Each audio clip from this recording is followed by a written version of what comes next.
Perfect example. Nang nauna ka na nga naligo, pero huli ka pa din. Dami kasing kaek-ekan.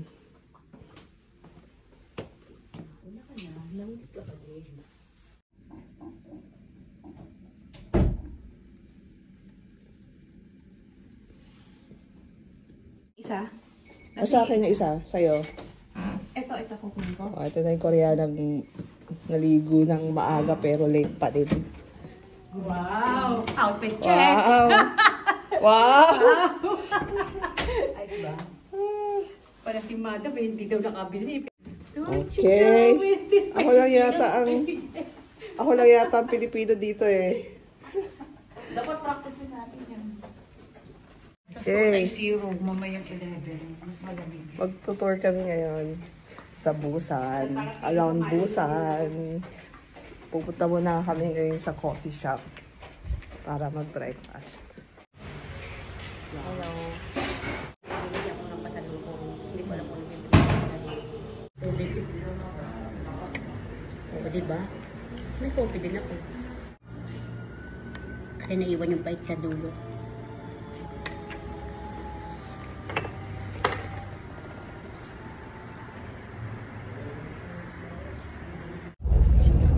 Alright, start na ng tour. Nandito na kami sa bus. Tour kami sa mga makikita sa Busan. Okay, everyone!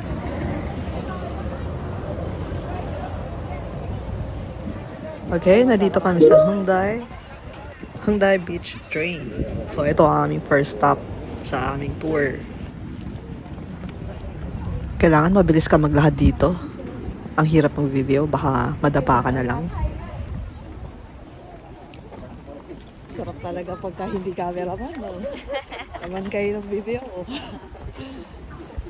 Ang hirap talaga kapag Masasama sa video. Naka-on.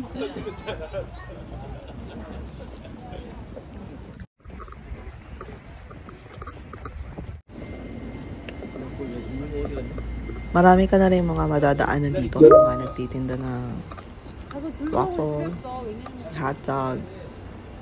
Kaya marami kang makikita. Yo, ang sarap nito. Kainin natin ito mamaya. So, pipila na kami dun sa pila kung saan kami sasakay ng Blue Train. Yung train na umaandar sa beach. Along the beach lang.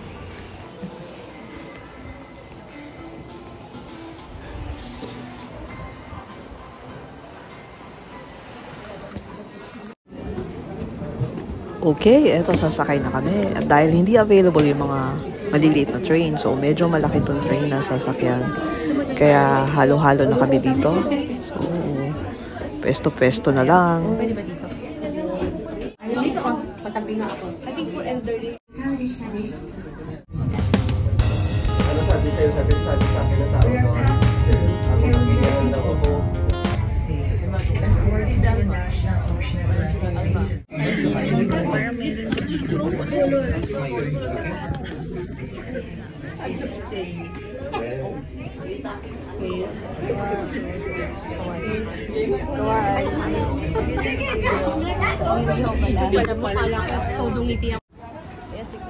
Okay, so dito na kami sa aming last stop ng train. Bababa kami.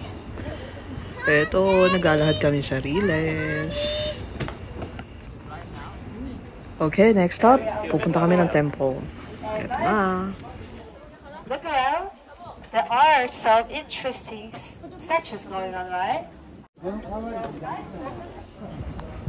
Ayan, pagpasok mo, ito yung entrance. Puno. Tapos, wow, may dagat! O, diba? Ito ang kanilang temple na makikita mo malapit sa dagat.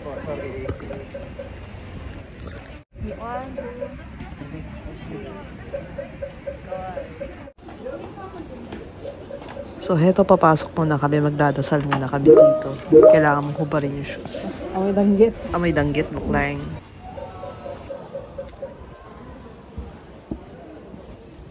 Daw sa bat. Okay, more money to come para more trouble. kailangan mo daw i-rub yung butsi. Okay. Ang sarap dito sa dagat.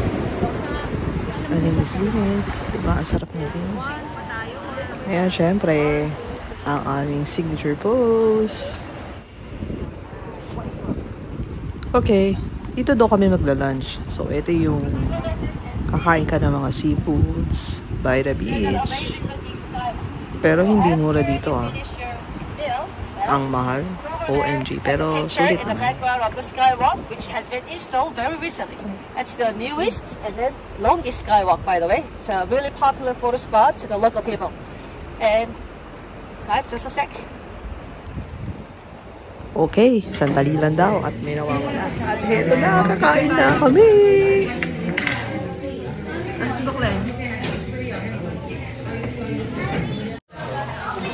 Okay, so meron kaming bulgogi sa mga seafoods. So, ihaw lang lahat.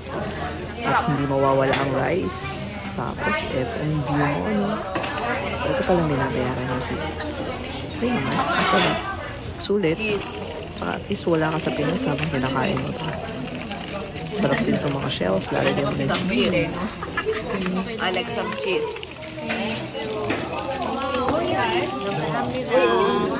Sino kaya kakain itong gumagalaw ng mga tentacles? Sige, tikman nyo nga.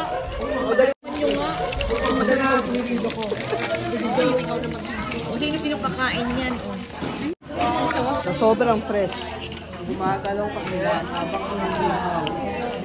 At gumagalaw pa sila kahit may halo.